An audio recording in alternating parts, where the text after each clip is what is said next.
السلام عليكم ورحمة الله وبركاته. دمان صاحبة الصوماليين مالك سؤال جوكتان إذا كصوت ضاويسان جمعة ونعكس ورب بدل ما تيجي الموضوع لكن هل سؤال كليه أيام ربع إن إذن ويدي صوته هذا عبقريين أو محاولة إلى عقل السيء أياتهم سؤال صوته لو كانوا حيتها بالانتباه نذكر برارجه أو أن تنكرجن ما الفرق يصيرنا وحكرجنه ونحن وحنا إنسان محيون نقوم وياه سؤال سؤال تاي إثيوبيا Soomaaliya waxay soo gelisay hub sharci darro ah hubkaas ka hor annaga iyo Itoobiya dagaal adag oo diblomaasiyad ayaa naga dhaxeeyay Itoobiya waa tii ku soo xadgudubtay madaxbannaanida Soomaaliya waa tii tiri badda Soomaaliya qayb ka mid ah ayaan qaadanaya dagaalkeenu meel fog buu gaaray haddaba iyadoo xaalku uu sidaas yahay ayaa waxa caddaatay in Itoobiya dhankeeda uu naga soo galay hub aad u tiro badan qabiilka hubkan qaatay iyo muxuu ahaaytay cidi wadatay iyo waxaas maanta kala hadlayna hubkaas markuu soo galay dawladda Soomaaliya waxay xoog saartay qabiilka mareexan ee hubkan muxuu ahaay gacanta ku dhiga inay weerarto oo u hanjabto oo tiraado muxuu ahaaytay xoog ay kaga soo celinaya mar nabadoonadoodii ay la hadashay ugaasidoodii mar ay hadda wafti u dirto dawladdu waxay xoog saartay hubkan sidii uga soo celineed beesha mareexan laakiin hubkan maadaama dawladdu qiratay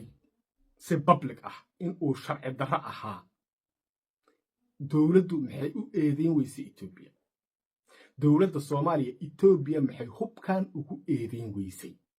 adduunyada waxa la isku eedayaa shimbiro soo xayawaan ma aha iska duuro oo hadduu dooro isagoo cidna la tashan iska bax waxa weeye dhowr dal ayaan arkay oo xiriirka dawladsiyaddooda ku xumaaday safaaradahan inay kala qaateen ku dhawaada ama kala qaatay shimbir soo duushay oo calaamada wadan kala leh oo wadan ku soo degtay oo wadankii ay ku soo degtay yiri jaasuusad bay ahayd wadan hebel baa lagu xadgudbay madax banaanadeena yaa lagu xadgudbay shimbiraana la ku soo diray dagaal xun oo ka dhacay baarlamaanka ka fadhiisto go'aan ka gaaray si shimbiraas laga yeelay Australia xasuusta iyadoo leeyahay shimbir ku soo degtay ayaa sharci laga soo saaray sidii la yeelay in la toogto in la xiro wixii la sameyn lahaa waxa weeye marka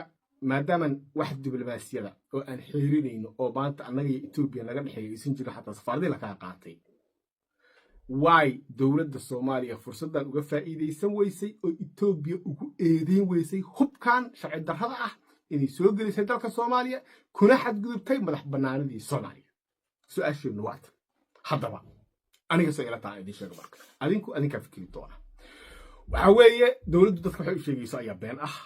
hubkana waxa weeye dawladdu si sharci ah ayay uga soo iibsatay Itoobiya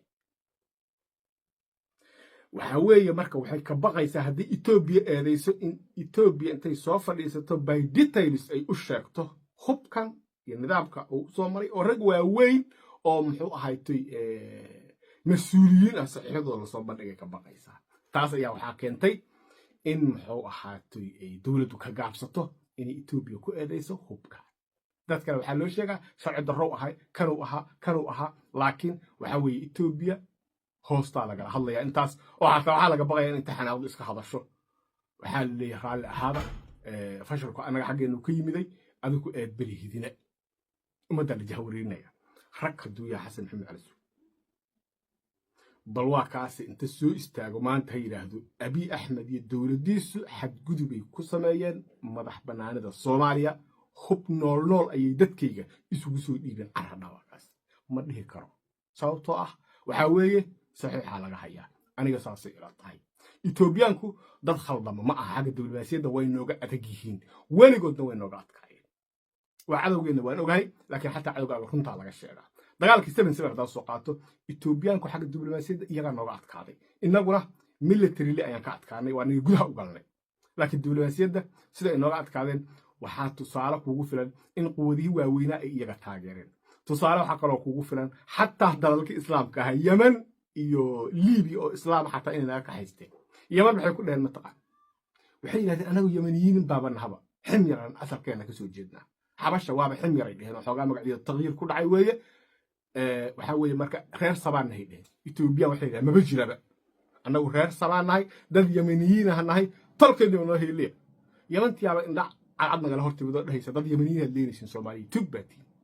waxa soo ah waa been laakiin diblomaasiyadii ku gaartay Itoobiya kaar bay xoqatay معمر القذافي دولتي ليبيا naga soo horjeestay Soomaaliya dhagax laga garaaco kruushkii baa yimid Cuba tibid adduunka oo dhan iyaga muxuu ahayd xaggaas nooga adkaaday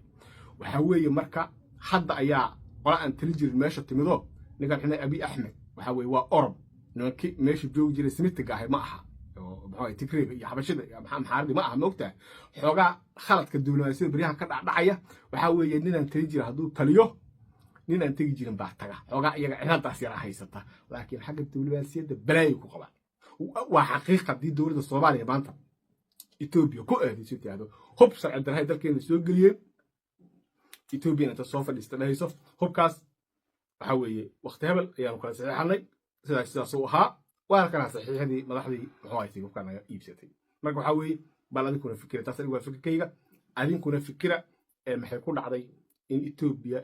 lagu eedeyn waayo hubkan sharci darrada ah